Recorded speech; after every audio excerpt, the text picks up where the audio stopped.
तीन गरीब बहुएं। हैं? तुम तीनों निगौड़ों ने शादी कर ली, वो भी इन तीन गरीब लड़कियों से? अरे ऐसा कौन से खेत से उठा लाए हो इन्हें तुम? महिमा के तीन बेटे नील, समर और शौर्य तीनों भी अच्छी खासी नौकरी करते हैं। महिमा की हमेशा से इच्छा थी कि मेरे तीनों बेटों की शादी में अच्छे घराने वाली सुंदर और सुशील लड़कियों से ही कराऊंगी, जिनके मायके की तिजोरी में ढेर सारा पैसा हो और मैं जम के दहेज ले सकूं उनसे। बस पंडित जी से बात होए मेरी और वो धड़ा अच्छे अच्छे रिश्ते लेकर आए मेरे बेटों के लिए। लेकिन तीनों बेटों को अमीर नहीं बल्कि गरीब लड़कियों से प्यार हो जाता है। शौर्या को आस्था से, जो एक गरीब किसान की बेटी होती है, नील को प्रतिका से, जो एक अनाथ लड़की होती है और रेस्टोरेंट में काम करती है, और तीसरे बेटे समर को मीशा से, जो एक कुम्हार की बेटी होती है। और एक दिन तीनों बेटे एक साथ अपनी प्रेमिकाओं के संग शादी करके उन्हें घर ले आते हैं और उन्हें देखकर महिमा के तोते उड़ जाते हैं।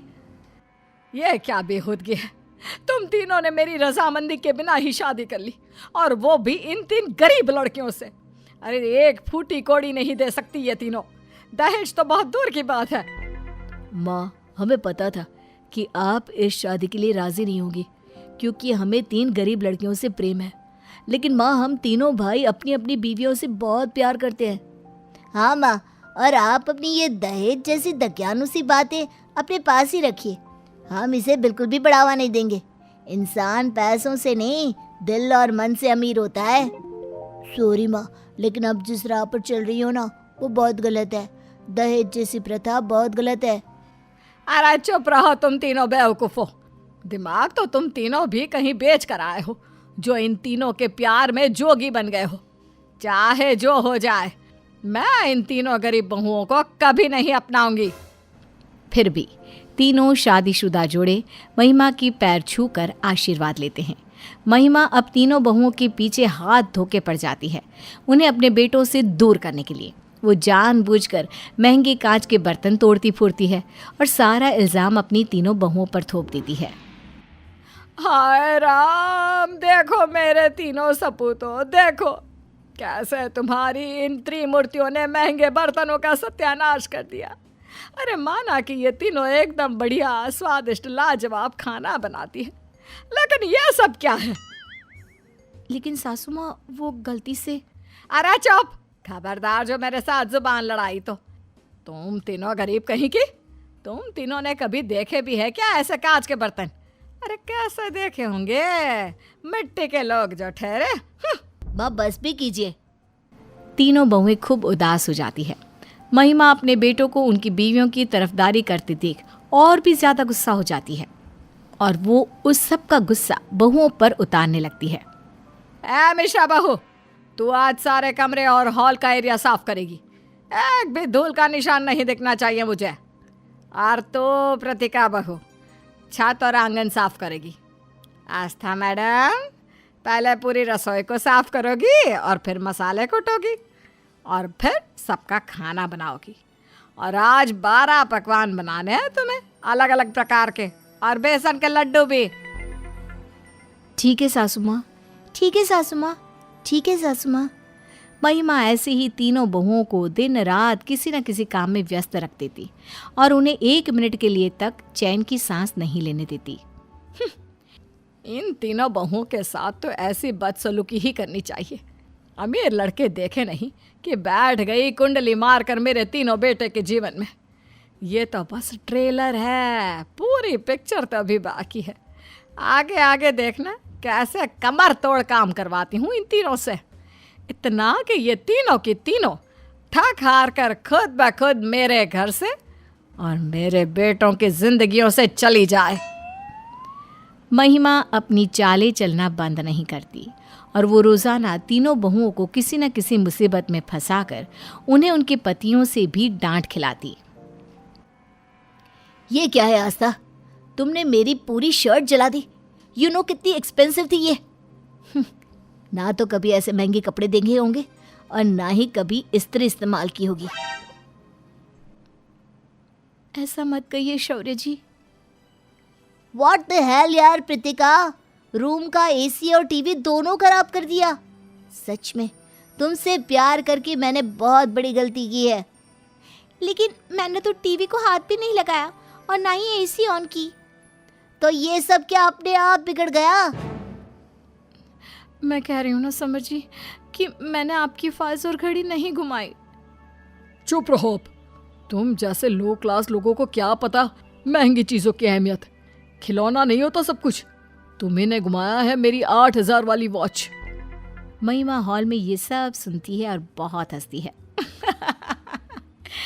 बेचारी गरीब बहू है मेरी, सारा रायता मैंने फैलाया है, लेकिन इल्जाम इन तीनों बेकसूरों पर लग रहा है।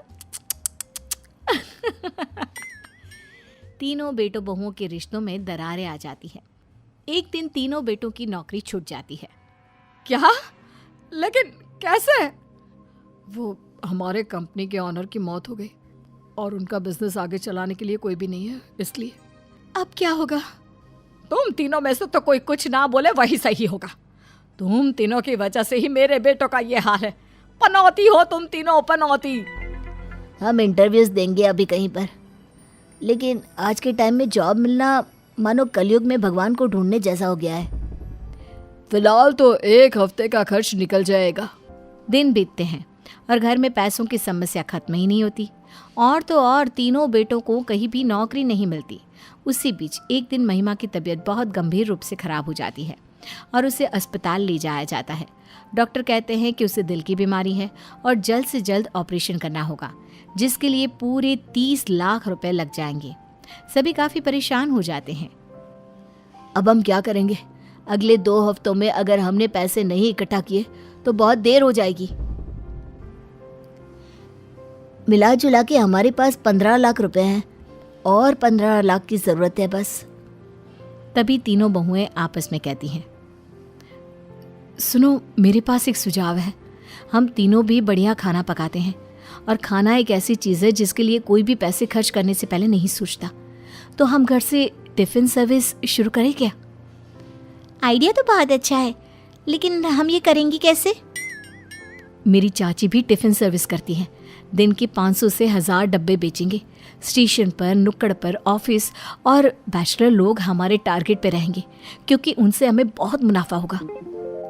वाह आस्था, क्या सॉलिड प्लान है। तीनों बहुएं रोज़ाना घर पे खाना बनाती हैं, फिर उसे बेचने बाहर जाती। तीनों बेटे भी उनकी इस काम में मदद करते और वहाँ हॉस्पिटल में महिमा को इस सब की कोई खबर नहीं होती। बहुएं स्टेशन, गली मोहल्ले, नुक्कड़ चौक, चौराहे पर जाकर टिफ़िन बेचती और 10 दिन में ही वो खूब सारे पैसे कमा लेती हैं और किस्मत से उन्हें 2 बड़े ऑर्डर्स भी मिलते हैं, जिनके उन्हें लाखों में पैसे मिलने वाले होते हैं। दिन रात और खून पसीना एक करके बिना सोए अपनी सास के लिए पैसे इकट्ठा करने लगती हैं तीनों बहुएं और 15 दिन में वो सारे पैसे जमा भी कर लेती हैं और महिमा का ऑपरेशन सही सलामत हो जाता है। ठीक होकर जब महिमा घर लौटती है, तभी अपनी बहुओं के इस कमाल के बारे में सुनकर उसकी आंखें नम हो जाती है। मुझे माफ कर दो मीशा, प्रीतिका और आस्था बहू। मैंने तुम तीनों को बहुत सताया और आज तुम्ही ने मेरी जान बचाई। सच में आज मुझे समझ में आया कि इंसान पैसों से नहीं, दिल और मन से अमीर होता है।